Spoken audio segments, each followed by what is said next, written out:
Olá, tudo bem? Seja bem-vindo e bem-vindo a esse 20º episódio do Psicanálise Paralela.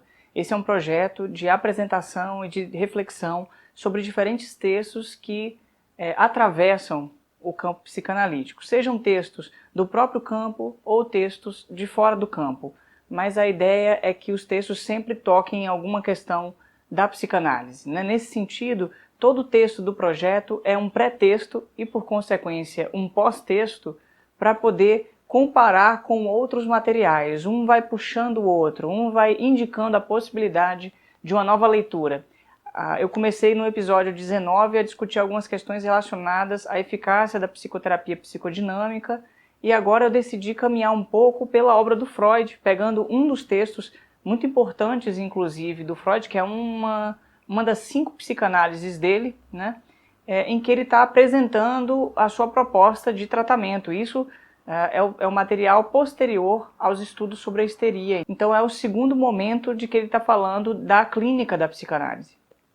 Mas nesse caso específico, diferentemente dos textos dos estudos sobre a histeria, lá de 1893, que é quando Freud está, junto com Breuer, atendendo as pacientes pela via da leitura de Chaminé e construindo o método psicanalítico, ele vai construindo ali a ideia da associação livre e tudo mais.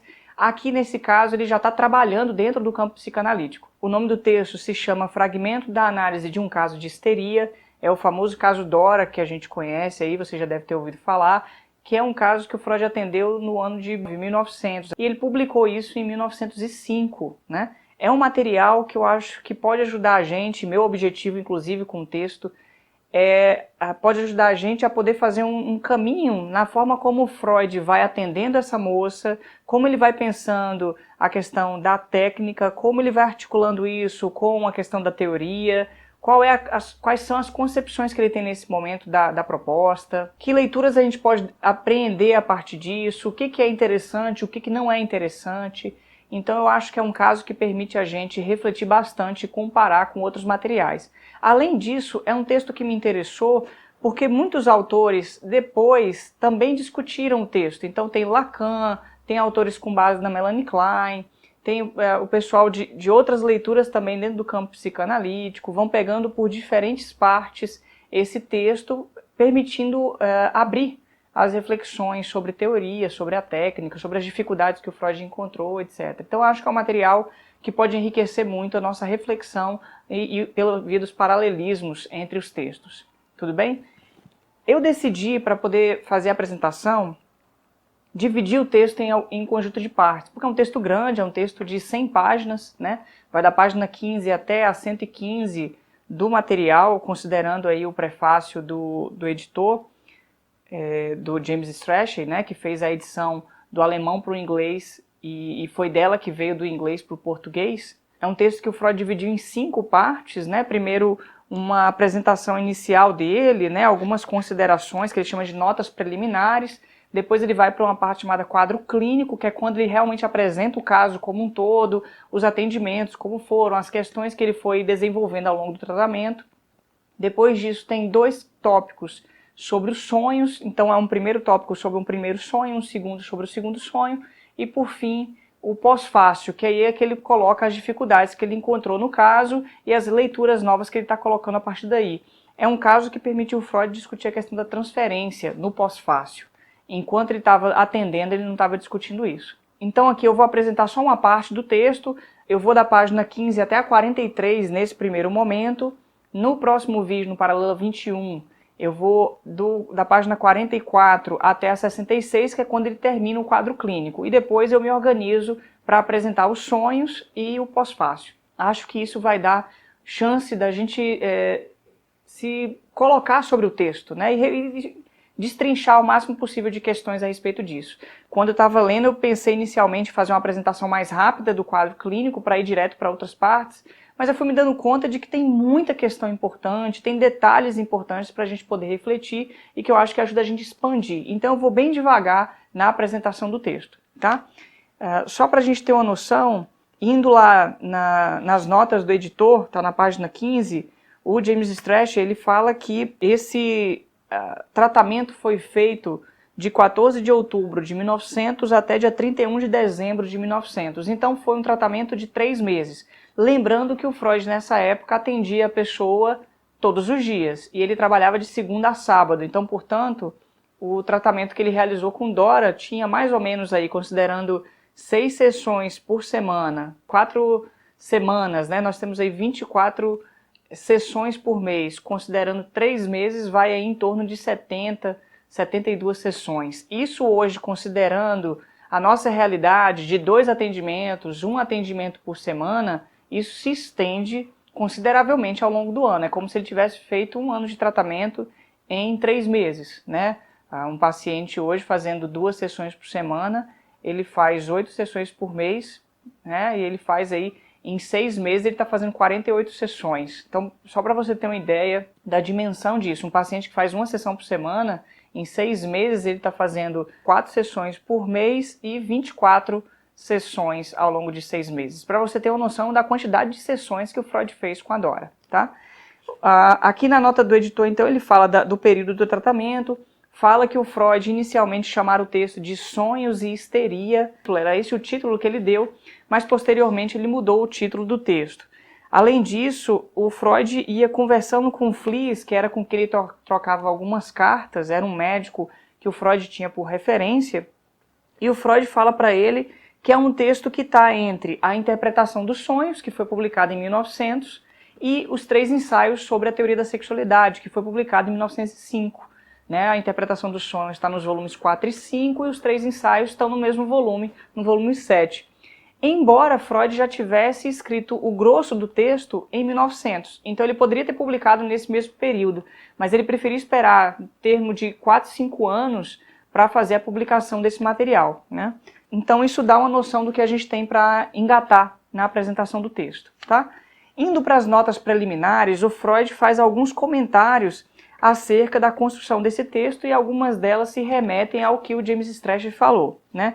Ele diz primeiramente que ele se incomoda de ter que publicar os resultados das suas investigações, principalmente sem os colegas ainda terem testado e verificá-lo, mas que ele acha que é importante que isso seja feito na medida da possibilidade de publicar isso, né? De passar adiante esse conteúdo. Ele fala aí que, em termos de pensar a questão da histeria, que é o que ele vem trabalhando desde 1890 com o Breuer, né, os estudos sobre a histeria, a etiologia da histeria, as psiconeuroses, a questão da sexualidade e a histeria, a questão da hereditariedade. Então ele está discutindo tudo em questão de pensar a etiologia, né, a partir do que a histeria se constitui. E ele fala que a partir dessas discussões, ele diz aqui na página 19 do texto, né, que as enfermidades histéricas, elas se encontram nas intimidades da vida psicossexual dos pacientes e que os sintomas histéricos são a expressão de seus mais secretos desejos recalcados, né? Então a elucidação de um caso de histeria está fadada a tocar nas intimidades e denunciar esses segredos que estão ali. Então o Freud aqui, diferentemente do Breuer, ele vai fazendo uma relação da histeria enquanto uma manifestação sintomática com uma etiologia que diz respeito à vida psicossexual do paciente. E aí, psicossexual, perceba como que o Freud tem uma leitura que engloba aspectos psicológicos e sexuais, tá? Ele fala, então, na página 20, a demora que ele teve para apresentar esse manuscrito, né? Ele ficou algum tempo guardando esse texto. Depois ele vai para a página 21, falando de algumas dificuldades técnicas que ele encontrou na elaboração desse relato, né, do caso clínico que ele está propondo. Então é um caso clínico de um paciente único, no sentido de investigar o máximo possível os elementos que estão ali comparecendo. Entretanto, ele tinha o interesse de abranger outras questões, que é o que ele vai falar um pouco mais à frente. Nessa página aqui, na 21, ele fala das dificuldades técnicas por conta de ser o mais preciso possível em termos do seu conteúdo. Mas ele fala que ele conseguiu sanar essas dificuldades na medida em que o tratamento foi de 3 meses, então foi um tempo curto de tratamento, e que os 2 sonhos que compareceram no tratamento e que ele pôde analisar, que são os 2 sonhos que ele vai falar à frente no texto, né, ele conseguiu relatar, ele conseguiu anotar no final da sessão, e isso facilitou muito para ele, né. Ele diz então que o título do texto seria Sonhos e Histeria, e sua proposta era mostrar como que a interpretação dos sonhos se entrelaçava com a história de um tratamento. Isso por conta de que com a ajuda do sonho é possível preencher as amnésias e elucidar os sintomas. Eu estava falando até no episódio passado sobre isso. O Freud, para ele, o objetivo da psicanálise é esse objetivo duplo. Primeiro, preencher as lacunas da memória, porque as pessoas têm esquecimentos, esquecem o que aconteceu, não lembram os motivos do seu sofrimento, né? Eles apagam isso, daí que vem a conceituação da noção de recalque. E ele fala que, nesse sentido, um dos objetivos do tratamento é preencher a memória inconsciente, tornando-a consciente, fazer a pessoa ter consciência daquilo que lhe aconteceu.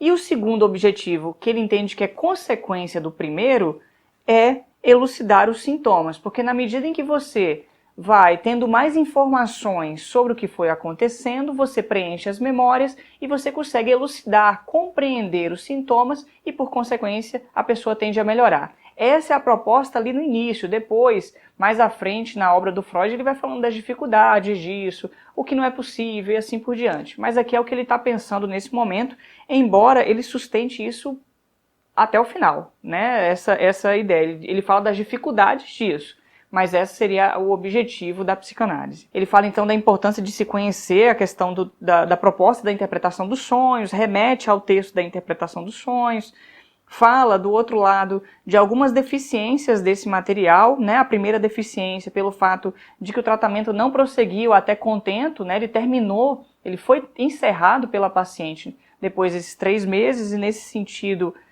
não foi possível avançar em todos os pontos até o mais completo esclarecimento possível, aí a ideia do Freud, né? Isso já na página 23. E ele fala de uma outra questão que surgiu, que a técnica da análise que ele apresentou nos estudos sobre a histeria, né, que ele fez com Breuer, já não é a mesma. Ele modificou a técnica, né, que ela sofreu uma revolução radical, porque lá ele trabalhava junto com Breuer utilizando a hipnose, e ao longo dos estudos sobre a histeria, ele foi modificando a técnica da hipnose para a associação livre. Aqui ele chega a dizer, né, que antes partia-se do sintoma e ia esclarecendo o sintoma um a um, né? Então ele focava num sintoma, tentava entender, focava em outro para poder esclarecê-lo e a pessoa se sentir melhor. Mas aqui ele fala, a partir de agora ele abandonou essa técnica e agora ele deixa o paciente determinar o tema do trabalho e ele e o paciente vão partindo da superfície que o seu inconsciente oferece até os demais aspectos que vão surgindo da memória inconsciente, que é a técnica da associação livre. Então, nesse sentido, o tratamento não é focado diretamente no sintoma, mas ele vai acolhendo, escutando tudo em termos das associações que o paciente traz, para que ele possa ir caminhando com as articulações e as associações desse paciente. Ele fala melhor sobre isso lá no volume 12, no Recomendações aos Médicos que Exercem a Psicanálise. E uma outra deficiência que ele traz é que ele não conseguiu dar conta de algumas questões que foram surgindo, embora seu objetivo fosse de demonstrar a estrutura íntima da doença neurótica e o determinismo de seus sintomas. Ele precisava aí falar de outros elementos que ele só se deu conta depois do tratamento, que foi pelo aparecimento do que ele chamou de transferência. Ele vai falar só a partir da página 110, que é a parte mais difícil do trabalho técnico. Ele só conseguiu falar das interpretações que ele foi construindo, porque depois disso a paciente foi embora. Ou seja, é um tratamento que ele está narrando aqui, em que o tratamento do ponto de vista da sua continuidade fracassou, né? É isso que está no cerne da questão aqui, né? Ele fala então, por fim, que quanto àqueles que não querem acreditar na validade universal e sem exceções da etiologia psicossexual da histeria, eles dificilmente ficarão convencidos disso que ele está apresentando aqui nesse caso. Ou seja, o Freud parte de uma certeza, a certeza de que a histeria, ou melhor, a etiologia da histeria é uma etiologia psicossexual e é uma compreensão que tem validade universal e sem exceções, ou seja, todas as pessoas histéricas passam por isso. Então aqui ele tem uma teoria universalista a respeito da compreensão da etiologia da histeria, tá? E ele parte de uma certeza muito grande a respeito disso. No texto a gente vai percebendo isso. Na página 25, que é a seguinte, ele tem uma nota de rodapé que começa na anterior, e ele faz um comentáriozinho dizendo aqui que nenhum crítico imparcial da terapia analítica, ele chama de terapia, né, a psicanálise, recriminará o fato de que o tratamento de 3 meses por ela recebido naquela época não ter efeito mais do que aliviá-la de seu conflito de então, daquele momento. e não tê-la protegido das enfermidades que pudesse contrair depois. Ou seja, ele entende que o tratamento psicanalítico deveria tanto aliviar os sintomas daquele momento, mas também proteger das próximas enfermidades. Em determinado momento, inclusive eu acho na análise interminável, lá no final da obra dele, ele está falando disso também. Em outros momentos que ele discute a técnica, ele se pergunta se a análise seria possível ter um efeito profilático, que é isso, né? Proteger em relação a outras situações. E aqui ele não conseguiu dar conta disso, em outros momentos ele se coloca essa questão também. O Shedler, na apresentação do Paralelo 19, diz que a análise, ou melhor, diz que a terapia psicodinâmica, que não é a psicanálise freudiana, teria por intuito tanto resolver a situação dos sintomas, né, aliviar, mas também produzir recursos internos para a pessoa lidar com as situações. Eu não sei se a gente pode fazer uma leitura pensando aí como uma profilaxia, mas eu deixo aí para você pensar a respeito disso, tá bom? Então vamos caminhar para o quadro clínico do texto.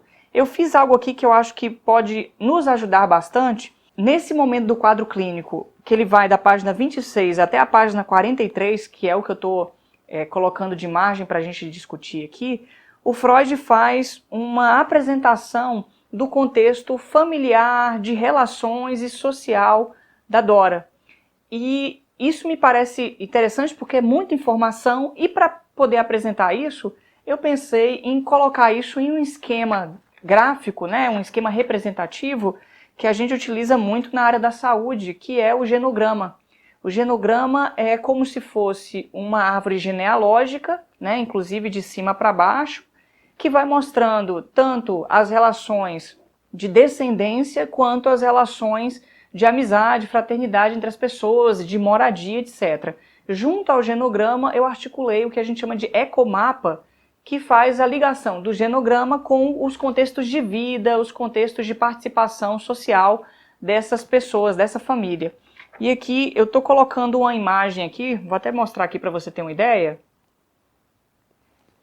Enquanto eu estiver narrando, eu vou colocar essa imagem no vídeo, porque eu acho que vai facilitar para você ver, e eu estou colocando também aí na descrição para você poder ter essa imagem para você.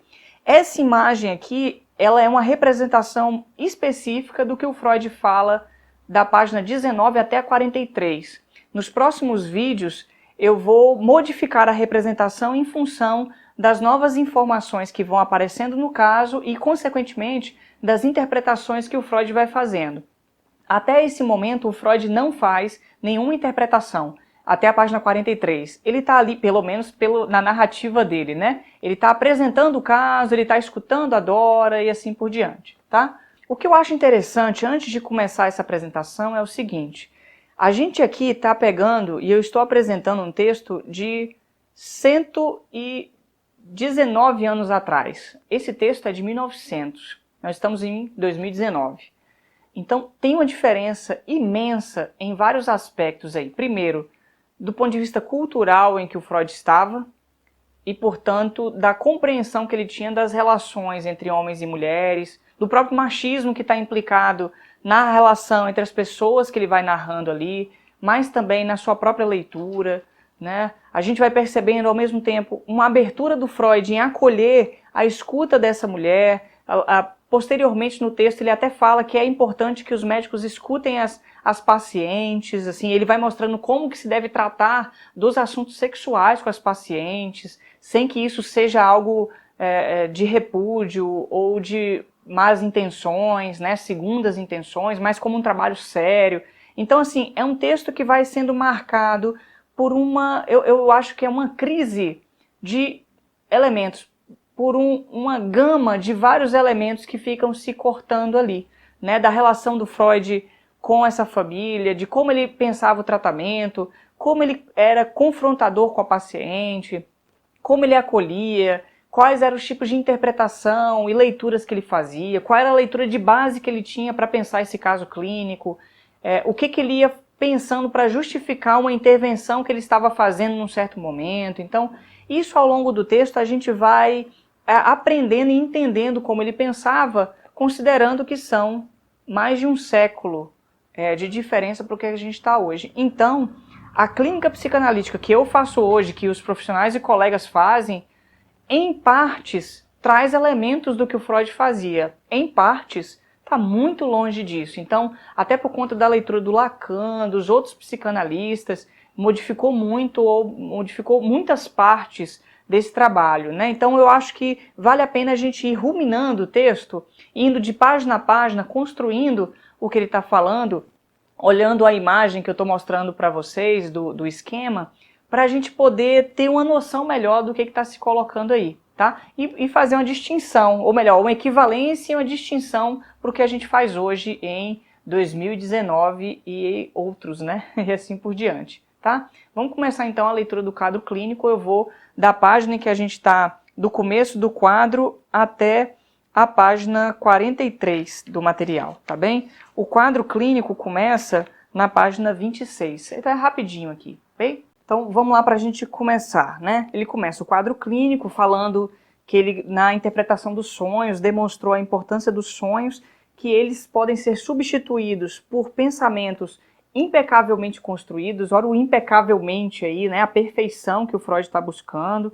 passíveis de ser inseridos num outro ponto de reconhecimento, no encadeamento psíquico, ou seja, o sonho ele pode sair desse campo de desconhecimento e ser traduzido e ser substituído por pensamentos organizados a partir do trabalho analítico, né, pela própria interpretação analítica. E nesse sentido ele queria fazer uma aplicação prática da arte de interpretar sonhos no tratamento. Então, por isso que esse texto tem esse valor para ele.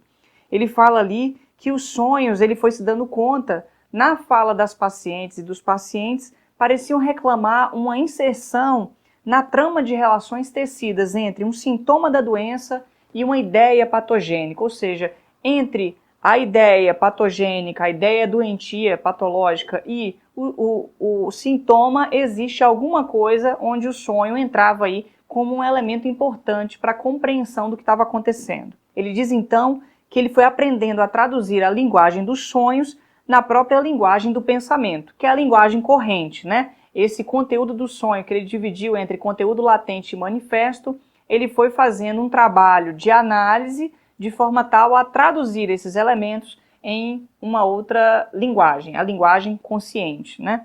Ele diz então que o material psíquico que foi bloqueado da consciência e, portanto, recalcado, olha a ideia de recalque enquanto censura, né, não enquanto inveja, mas enquanto proibir uma ideia de acessar a consciência, portanto essa ideia vai para o inconsciente, retorna no sonho como um desvio por onde se pode fugir ao recalcamento. O sonho, o xiste, o ato falho, o sintoma são as manifestações do inconsciente que permitem com que a energia, ou melhor, as moções, o que ele chamará de pulsões, possam desviar-se e encontrar uma realização na consciência, tá? Ele diz então que ele parte das suas concepções sobre os processos psíquicos e as condições orgânicas da histeria. Ele faz uma relação entre psíquico e orgânico em relação à situação da histeria. Na página seguinte, na 27, ele diz então como é que ele começa o tratamento, né? Ele começa solicitando que seja narrada toda a biografia do paciente e a história de sua doença. Informações que recebo que nunca bastam para me orientar, ou seja, ele sabe que embora ele peça toda a informação, nem tudo chega, por conta, ele vai falar nessa página seguinte, sobre as dificuldades de lembrar, toda uma questão da memória, né? A gente não se lembra de tudo, nossa memória ela é marcada pelas questões da timidez e da vergonha, algumas coisas não resgatam imediatamente, depois de um tempo a gente corrige alguma lembrança, a gente vai ou reafirma algo que foi dito, coloca algo novo, tudo isso fala de como a memória funciona, né? Então, ele vai se interessando por esses processos. No finalzinho da página 28, ele fala ali que o objetivo prático do tratamento é eliminar todos os sintomas possíveis e substituí-los por pensamentos conscientes. Lembra que eu estava falando antes ali, né? E nesse caso, há um segundo objetivo de cunho teórico, que é reparar todos os danos à memória do paciente. Então, essas duas coisas vão acontecendo. Inicialmente eu tinha falado que ele primeiro falava sobre reparar os danos à memória, mas agora ele está dizendo que esse é o segundo objetivo. O primeiro objetivo é eliminar todos os sintomas e substituí-los por pensamentos conscientes. Olha que interessante. eliminar o sintoma, que é algo que está entre a biologia e o psicológico, ou melhor, o orgânico e o psíquico, e substituir o sintoma por pensamentos conscientes. Isso significa que o Freud está entendendo aqui que o sintoma não é exatamente um processo orgânico, mas é um processo psíquico que pode ser substituído por pensamentos conscientes. Ele vai desdobrar essa ideia mais para frente, né, sobre a relação entre o orgânico e o psíquico. Eu só posso substituir o sintoma por pensamentos conscientes na medida em que o sintoma não é exatamente algo da ordem orgânica, embora tenha um substrato orgânico, né? E aí o segundo objetivo de reparar os danos. Ele então começa a investigar as circunstâncias familiares do paciente, né, considerando aí os aspectos dessa situação, desse contexto, melhor dizendo, para pensar tanto a investigação da hereditariedade, ou seja, o que é passado de pais para filhos, e também outros vínculos, que são as causas acidentais. Ele vai ficar falando muito desses dois elementos, né? Ao mesmo tempo, a hereditariedade é algo importante e as causas acidentais que vão se produzindo. Embora ele faça toda uma discussão sobre a questão da hereditariedade e ele vá, com o tempo, cada vez mais abrindo mão dessa leitura da hereditariedade. Ele está aqui no começo do século passado, né? Então ele começa a apresentar o contexto familiar e os padecimentos, lá na página 29. Ele fala aí se você quiser olhar no genograma, a gente tem, né, uma paciente de 18 anos, que é a Dora, está aí quase no meio da página, né? Está aí dois círculos, um círculo sobre o outro, que é o paciente índice, é o paciente que é referência de todo o processo. Se você olhar para o genograma, você vai ver aí, os quadrados são do sexo masculino, os círculos são pessoas do sexo feminino, o número dentro do quadrado ou círculo é a idade, a interrogação é a dúvida, as relações horizontais, melhor, as linhas horizontais, geralmente entre o quadrado e o círculo, dois quadrados, dois círculos, são linhas de casamento. Então o pai e a mãe casados, o senhor K e a senhora K são casados, e a linha vertical que vai produzindo-se a partir daí vai mostrando a descendência, que são os filhos, né? O Freud então vai começando a narrativa por dentro da família. Então Dora tem 18 anos, ela mora junto com seus pais, veja aí o contorno de quem mora junto na casa. O irmão mais velho, que é 1 ano e meio mais velho que ela, eu coloquei aqui como se fossem 2 anos, né? O pai era a pessoa dominante, beirava os 50 anos, era um industrial com uma situação muito cômoda. A filha era bem carinhosa, apegada a ele, né? A Dora, um senso crítico precocemente despertado, e isso o pai se agrada muito, né? Além disso, tem muita ternura pelo pai por conta das doenças que o pai teve desde quando ela era muito nova, desde os 8 anos, desde os 6, na verdade, anos dela. 8 anos é quando começaram a aparecer os sintomas, né? E esse pai teve uma época que ele ficou tuberculoso e por 10 anos eles foram morar, olha ali, na cidade B. Tá lá em cima, a cidade em que eles foram morar por conta das condições do ar, do ambiente daquela região, né? Então eles ficaram ali dos 6 até os 16 anos de Dora morando nessa cidade B. Quando o pai já estava melhor de saúde, ele passava aí de B até a cidade da fábrica, ou a cidade onde ficava a fábrica dele. Ele era, né, um empresário, um burguês, né? Tinha ali sua fábrica, né? Era alguém que tinha algumas, ele tinha propriedade sobre a mão de obra do outro, né? E quando a Dora já estava ali com cerca de 10 anos, ele está falando aqui do pai, né? Quando a Dora já estava com cerca de 10 anos, ele teve um deslocamento de retina, teve que fazer cirurgia, teve uma crise convulsional, sintomas de paralisia e perturbações psíquicas. Eu coloquei até aqui embaixo do nome dele, né? E por conta disso ele viajou para Viena com o seu médico para se consultar com o Freud. Então foi aí, quando Dora tinha 10 anos de idade, que o pai dela conheceu o Freud. Foi o Freud que atendeu, fez uma avaliação, deu alguns medicamentos, né? E depois disso, o Freud até se perguntou se um dos homens que acompanhou o pai de Dora não era o Sr. K, né? Que é uma pessoa próxima. Ele até confirmou isso depois, na verdade. Ele fala então que 4 anos depois, o pai apresentou Dora a ele, e aí o Freud vai mostrando que ele tem conhecimento da família paterna de Dora, né? Ele diz assim que, entre mentes, ele conheceu em Viena uma irmã um pouco mais velha que o pai de Dora, né, que é a tia de Dora, olha aí do lado, essa tia tem até um X aí, porque ela faleceu depois de algum tempo, isso foi bem doloroso para Dora. E Freud também conheceu um irmão mais velho do pai de Dora, um tio paterno de Dora, que era um solteirão hipocondríaco, né? Então ele fala que as simpatias da moça e a forma como ela se relacionava com a família pendiam principalmente para o lado paterno da família. Então ela tinha um vínculo muito mais forte com a família do pai. O Freud sequer fala da família da mãe, né? E provavelmente ela também não teria falado a respeito disso, né? E nesse sentido, para Freud, ele se colocava alguma certeza, né? Não era duvidoso para ele, que foi da família do pai que ela derivou tanto os seus dotes e sua precocidade intelectual, quanto sua predisposição à doença. Então, ele entende, tanto que aqui tem uma nota de rodapé na página seguinte, na página 31, que ele fala do texto dele chamado A Hereditariedade e a Etiologia das Neuroses, recapitulando isso, apontando que para ele existe uma relação hereditária aí de passagem, né, do adoecimento. Ele vai comentar um pouco mais à frente, né? Ele diz que ele supõe que a predisposição hereditária das neuroses tem sempre uma marca de um padecimento, que nesse caso a sífilis tem uma relação muito grande, né? O fato de que o pai ou a mãe tenha tido sífilis, e ele se lembra que o pai de Dora sofreu de sífilis antes do casamento, e em outros casos ele identifica que a sífilis no pai é um fator importante na etiologia da constituição neuropática, neurótica dos filhos. É interessante porque isso mostra como que era muito comum os pais, os homens de família terem sífilis naquele período. Mas ele está fazendo uma relação de causa aqui, né, que hoje a gente não tem mais essa compreensão, né? E ele próprio vai abrindo mão disso ao longo do tempo, né? Ele vai cada vez mais caminhando para uma etiologia psicossexual.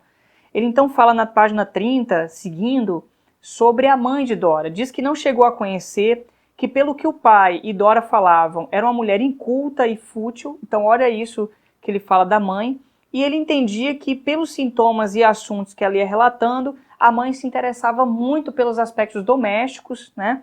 E foi construindo o que se poderia chamar, entre aspas, de psicose da dona de casa, porque é uma pessoa que ficou em função de limpar tudo e manter todas as coisas limpas o tempo todo. Ele fala até assim, isso parece com a forma obsessiva, a mania de limpeza obsessiva, né? Só que não chegava a ser isso porque ela não tem outros sintomas da neurose obsessiva. Mas está aí como que essa mãe tinha um lugar meio fragilizado dentro desse contexto, e uma hora eu vou voltar para falar mais disso, tá? Ele fala que em épocas anteriores ela tinha, a Dora, né, tinha uma relação muito próxima com o irmão e o admirava, mas que nesse momento eles tinham se tornado muito distantes. E aí eu coloquei essa setinha aí com um tracejado, né, para mostrar uma relação distanciada entre eles dois. Mais um pouco, ele fala que fica muito evidente a costumeira atração sexual que aproximava pai e filha e mãe e filho, porque Dora tinha uma relação muito mais próxima do pai e conflitos com a mãe, porque a mãe tentava fazer com que ela ficasse dentro de casa, arrumando as coisas de casa, e o irmão eventualmente se aproximava da mãe para defendê-la, embora ele não gostasse de brigas, né? E aí ele começa então a falar sobre os sintomas de Dora ao longo da vida dela a partir dos 8 anos de idade. Ele vai desenvolvendo isso. Você vê como que ele foi muito focado nessa historinha, né, desenvolvimentista do sintoma. O Freud tem uma noção desenvolvimentista muito grande na sua obra, né? Assim, isso vai se desenvolvendo passo a passo, né? À toa que nos 3 ensaios você tem lá as fases do desenvolvimento sexual e assim por diante, tá bem? Vamos continuar agora com a apresentação agora da Dora, né? Ele fala então que Dora, aos 8 anos, já apresentava sintomas neuróticos, né? A dispneia crônica, falta de ar, o distúrbio foi avaliado como puramente nervoso naquela época. Também foi apresentando outras doenças, mas aí, por exemplo, as doenças da infância, as infecções da infância foram tratadas tranquilamente. Depois foram aparecendo aos 12 anos dores de cabeças e como enxaquecas, né? E ela passou a sofrer de acesso de tosse nervosa. Essa enxaqueca tornou um pouco mais rara e por volta dos 16 anos desapareceu, mas os acessos de tosse, né, como tosse nervosa, tosse, aquela tosse ansiosa, nervosa, continuou por todo o tempo até o tratamento, né?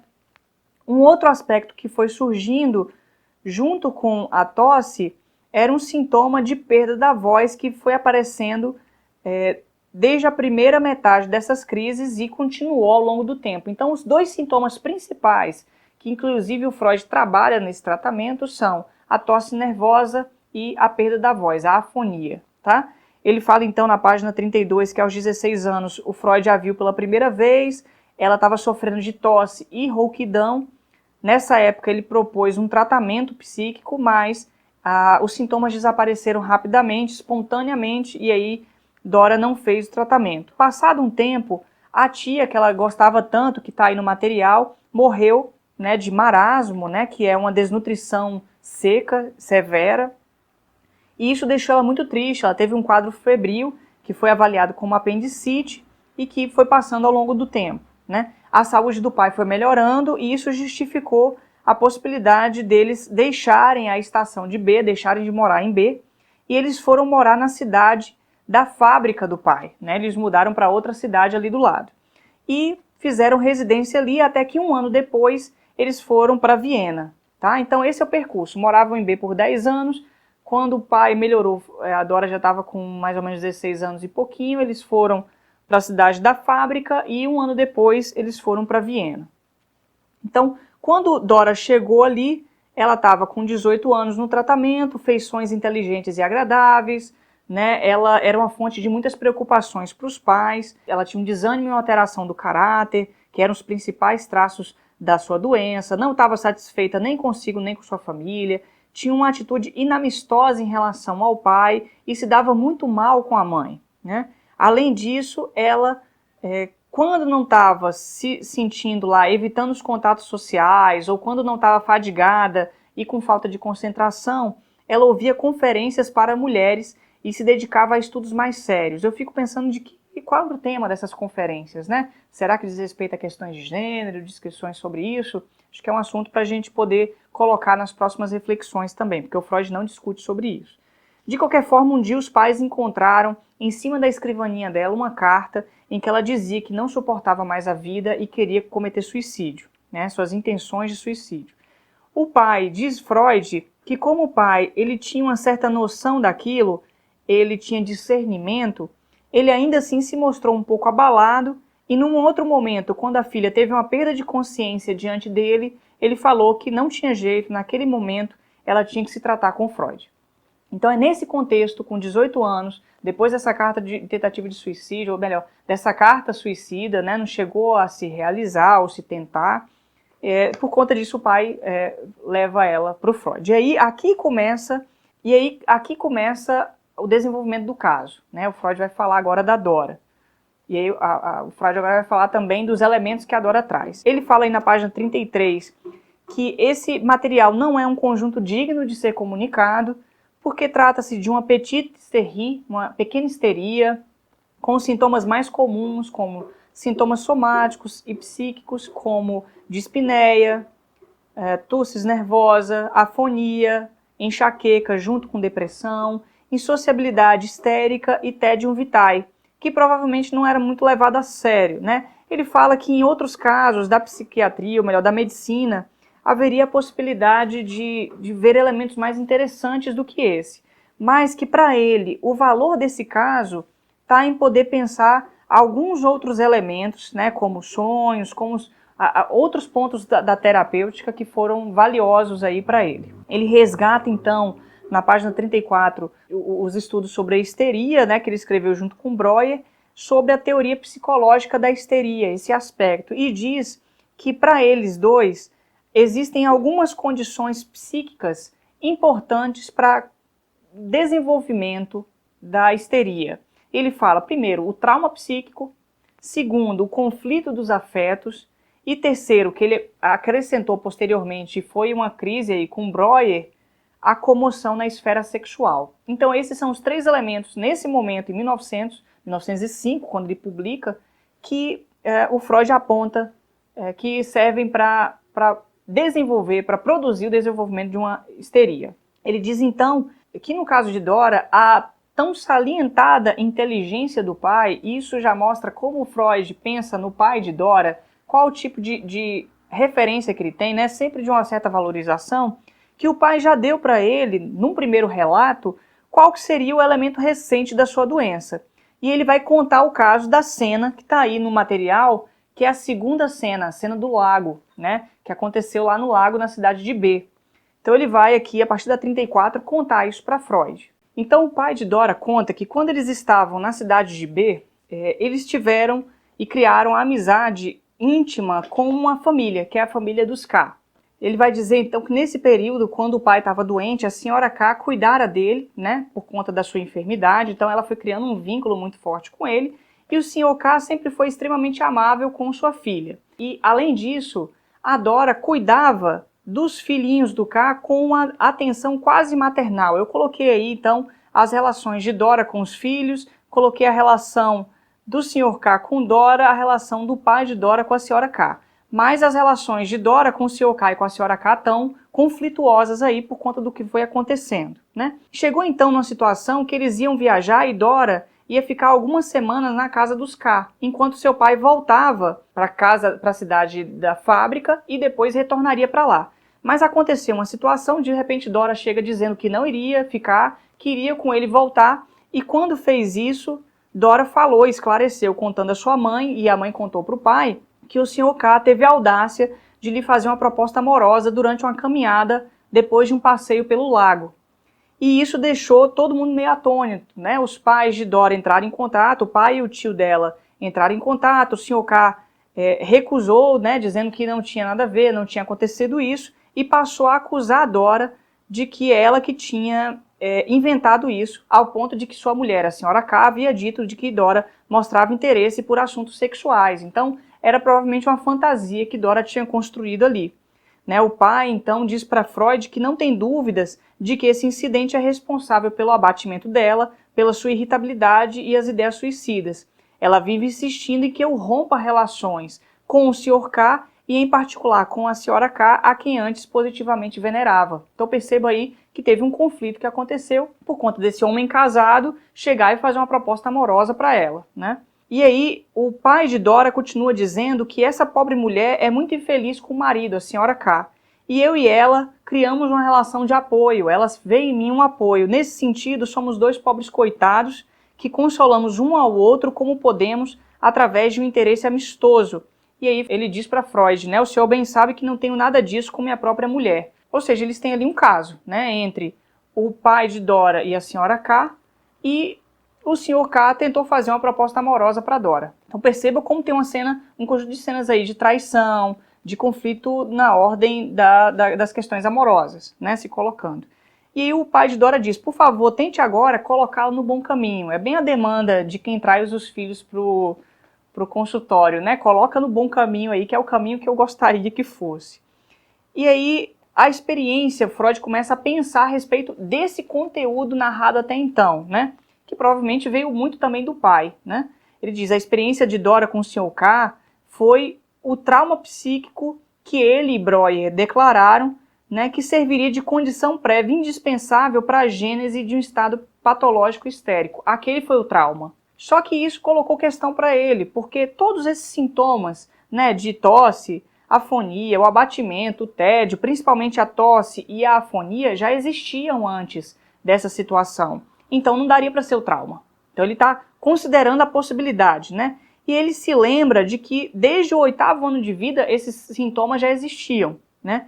Ele fala assim, se não queremos abandonar a teoria do trauma, devemos retroceder até a infância da moça e buscar ali influências ou impressões que pudessem ter surtido efeito análogo ao de um trauma. Perceba, para não abandonar essa teoria, ele faz um movimento de ir mais a fundo, mais na infância, para poder entender melhor isso. Ele fala aí que, superadas as primeiras dificuldades do tratamento, Dora comunicou para Freud uma experiência anterior com o Sr. K, mais bem detalhada ainda para operar como trauma. Então ele começou a atender Dora, foi escutando, no meio disso, depois que superou as primeiras dificuldades, provavelmente no que diz respeito às entrevistas preliminares, o primeiro contato, o paciente se adaptar ao processo da análise, à associação livre, etc., não sei, estou supondo que seja isso, ela relata uma situação que é essa primeira cena, se você olhar no genograma, que aconteceu na cidade de B, na loja do Sr. K. Foi uma cena, quando ela tinha 14 anos de idade, o Sr. K chamou a esposa e Dora para sair, né, para irem para algum lugar, em um festival religioso, e ele combinou que todo mundo se encontrasse na loja. Mas aí ele chegou e fez a esposa não ir para a loja e tirou todo mundo da loja ficando sozinho. Quando Dora chegou lá, ele conversou com Dora, deixou Dora entrar na loja, né? E ao invés de ele sair pela porta aberta, ele se estreitou subitamente sobre Dora e arrancou um beijo dela forçosamente. Isso fez com que Dora ficasse extremamente incomodada, mas aí a leitura que o Freud faz não é essa. Ele diz assim, ó, essa era justamente a situação que numa mocinha virgem de 14 anos despertaria uma nítida sensação de excitação sexual. Mas Dora sentiu naquele momento uma violenta repugnância.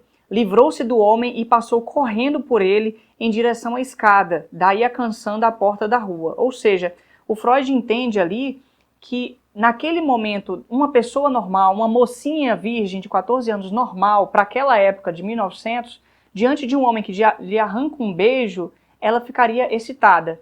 Hoje a gente sabe que não. Hoje a gente sabe que não. Né? Isso é uma violência, isso implica um certo abuso ali. Mas naquele momento ele entendeu que a via normal era essa. E como Dora ficou incomodada, horrorizada, ela sofria, portanto, de um processo histérico ali. Percebe aí o que está a leitura que ele tinha? Então ele tem um desdobramento, ele vai conseguindo fazer uma nova leitura do processo, mas ao mesmo tempo marcado pelos seus preconceitos da época, né? Ele diz então que nenhum dos dois jamais mencionou isso, e ele começa a refletir sobre essa cena na página 37, né, dizendo que nesse momento, nessa cena, o comportamento de Dora, dessa menina de 14 anos, já era completamente histérico. Ele diria, então, que ele tomaria por histérica, sem hesitação, qualquer pessoa em quem uma oportunidade de excitação sexual despertasse sentimentos preponderantemente ou exclusivamente desprazerosos, fosse ela ou não capaz de produzir sintomas somáticos, ou seja, se diante da possibilidade de uma satisfação normal, de uma excitação normal, ela produz o contrário disso, o que ele chama de inversão de afeto, ao invés do prazer, o nojo, o desprazer, a gente está diante de uma histeria. Olha como é que essa noção, em 1900 ali para ele, marcada por seus preconceitos de época, pelas suas leituras ali, né? E uma outra questão também que surgiu era o deslocamento da sensação, porque numa jovem sadia, ela não teria deixado de sentir uma sensação genital. E a Dora foi tomada da sensação de desprazer própria na membrana mucosa da entrada do tubo digestivo, ou seja, de uma repugnância. Ela teve nojo daquilo. Então outro efeito se produziu. Além disso, Dora lembrou e fala que volta e meia ela sente ainda a pressão daquele abraço sobre o corpo dela. Ela se sente desconfortável com isso. E o Freud faz uma análise disso como se aquele abraço, aquela sensação de pressão como uma alucinação sensorial em cima fosse também um novo deslocamento. Ele diz que formou para si uma reconstrução da cena que foi a seguinte: quando o Sr. K abraça a Dora muito fortemente, esse abraço apaixonado, ela sentiu não somente o beijo, como também o pênis dele ereto contra seu ventre. Essa percepção revoltante foi eliminada da sua memória, foi recalcada e substituída pela sensação inocente da pressão sobre o tórax. Então algumas coisas foram acontecendo aí. 3 sintomas o Freud fala: repugnância, sensação de pressão na parte superior do corpo e a evitação dos homens em conversa afetuosa, porque Dora começou a passar longe de homens que estivessem mostrando algum carinho por alguma mulher. Né? Hoje a gente faz uma leitura disso como uma situação de um abuso, de uma violência ali, portanto ela estava traumatizada de fato. E o Freud fala: o nojo corresponde ao sintoma recalcado da zona erógena dos lábios. O lábio, no que poderia ter prazer, o prazer foi recalcado e surgiu o nojo, que diz respeito ao trato digestivo. O outro é a pressão do membro ereto sobre sua genitália, que provavelmente pode ter excitado ela, mas naquele momento ela também faz um recalque disso e desloca a sensação para a parte superior do tronco, e ela sente uma pressão de um aperto ali. E o terceiro é o horror aos homens que pudessem estar numa situação de excitação sexual, que isso fazia como uma fobia com que ela revivesse a percepção recalcada daquela vivência que ela teve. Então, ele faz uma análise do mal-estar a partir de uma leitura psicossexual que ele tem, sem considerar esses outros elementos que na verdade não existiam, me parece, tanto quanto hoje naquela época, né? Ele fala, entretanto, que ele teve muita cautela em colocar isso, e ele foi perguntando cautelosamente para Dora se ela já tinha tido uma noção de como é que é a excitação no corpo de um homem. Dora diz que nesse momento sim, mas que naquela época não.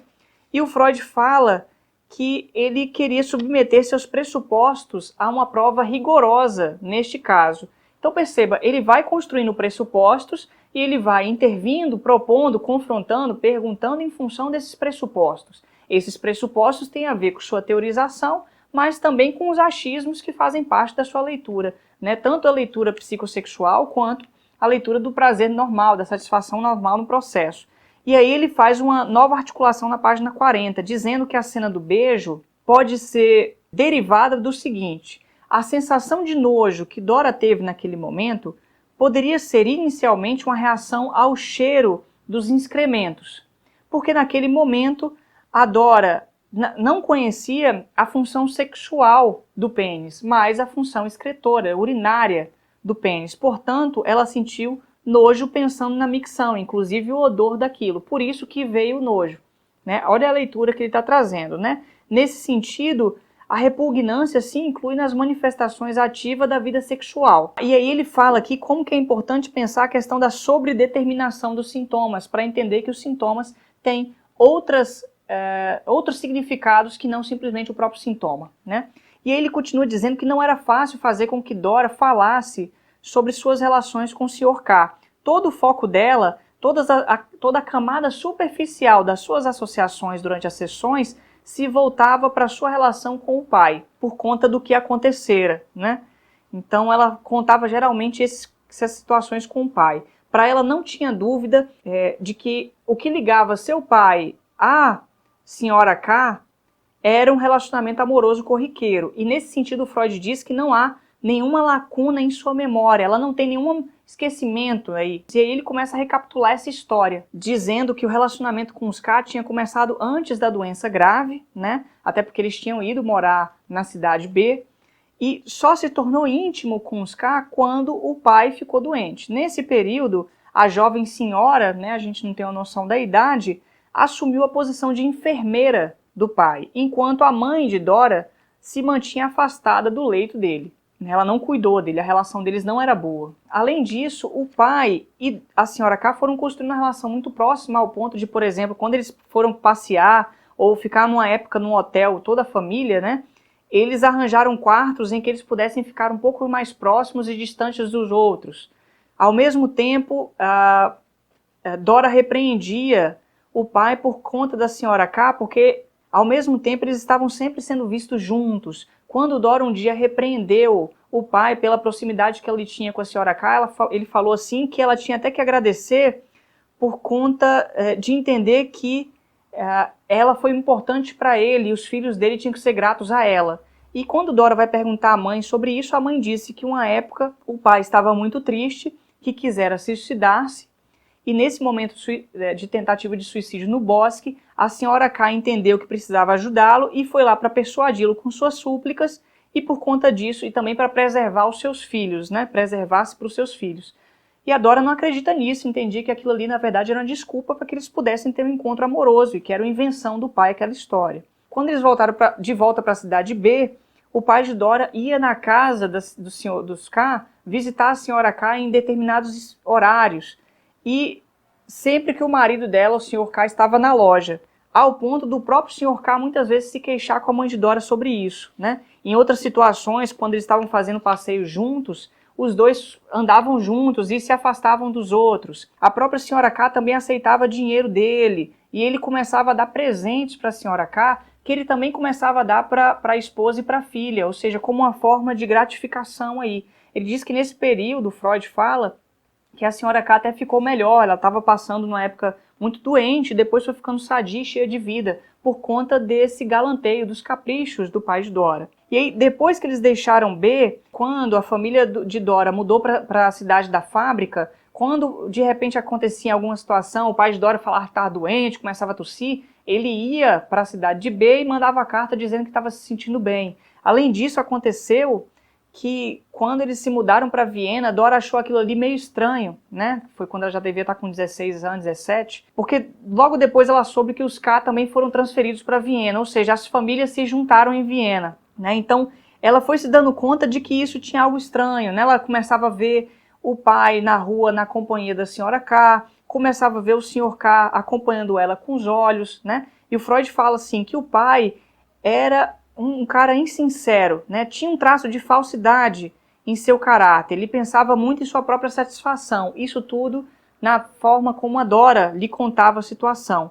E ele arranjava as coisas de maneira que tudo conviesse melhor a ele próprio. Além disso, ele fala que ele não pôde contestar, ou seja, confrontar a Dora, talvez essa seja uma das posturas muito comuns na época que o Freud fazia, isso aparece no texto, diante dessa caracterização que ela fazia do pai. E ele se coloca por qual recriminação que a Dora estava justificada, né? Ela impunha sobre si a concepção de que o pai havia entregue ela para o Sr. K para que ela fosse um prêmio pela tolerância do Sr. K em relação às relações da Sra. K consigo próprio. Então Dora se sentia traída pelo pai por ter sido entregue para o Sr. K para que ele pudesse alcançar a Sra. K. Noutras ocasiões, inclusive, a Dora falava que, segundo Freud, ela era culpada por um pouco do exagero disso. Por outro lado também, esses homens, assim, eles não colocaram em questão nunca essas relações. E o Freud fala que ocorre que nenhum deles extraiu da conduta do outro qualquer consequência que pudesse ser inconveniente para as suas próprias pretensões. Meio que ficou ali algo em aberto. Então, a partir daqui, a gente está na página 43, que é quando a gente chegou nesse ponto, o Freud vai começando a entrar na parte mais interpretativa do caso. Perceba que até esse momento, ele está obtendo informações do caso. Então, o que a gente vai entendendo? Ele começa esse caso obtendo o máximo de informações possíveis sobre o desenvolvimento da doença, o que foi acontecendo, ele vai atendendo Dora, começa a escutar a versão dela sobre isso, né, passa pelas dificuldades iniciais do tratamento e ela começa a lhe falar do que ela vai lembrando, né, ao longo das sessões. Aí que está o foco, e ele vai juntando o máximo de informações, tentando, articular as noções que ele tem sobre a teoria do trauma, para identificar a partir de quando o trauma surgiu, tendo em vista que é um caso de histeria, e, portanto, é constituído, segundo ele, por 3 aspectos, né? Uma situação traumática, uma comoção dos afetos e algo da ordem sexual, elementos psicossexuais, né? Esses 3 elementos ele começa a identificar nessa situação. É uma leitura marcada, ao mesmo tempo, por um acolhimento da fala de Dora sobre seu sofrimento, mas também por uma certa consideração de uma forma normal de desenvolvimento da sexualidade, que é o fato de que a Dora deveria ter aceito ou ter excitação genital com os movimentos do Sr. K. Como Dora não teve, isso está relacionado ao funcionamento histérico e, portanto, ele começa a fazer uma reflexão sobre os sintomas que ela vai produzindo em termos de por que, ao invés de produzir um sintoma de prazer, produzir um sintoma de repugnação, de nojo, porque ao invés de sentir a excitação genital no momento da aproximação dele do ato, do beijo nela, e dessa violência, né, no sentido da nossa leitura de agora, por que ela, ao invés de ter prazer ali, ela teve uma sensação de pressão sobre os ombros? Então, ele vai juntando esses elementos até que ele começa a fazer as suas interpretações e intervenções, que é a continuidade do caso. Eu vou apresentar no paralelo 21. Acho que é importante também considerar, porque a partir daí a gente vai vendo como Freud vai começar a comparar as diferentes relações que estão presentes nesse genograma. Então, no próximo episódio, eu vou mostrando novas informações que ele vai acrescentando, segundo as informações da Dora, e mostrar também quais são as relações que ele vai comparando a cada uma das interpretações que ele vai fazendo, das confrontações que ele vai fazendo, tá bem? Vamos refletir, coloca aí nos comentários o que você achou disso, vamos discutindo sobre isso e eu te encontro no paralelo 21 para continuar a discussão do caso Dora, desse fragmento da análise de um caso de histeria do Freud, tá bom? Um abraço e até lá. Tchau, tchau.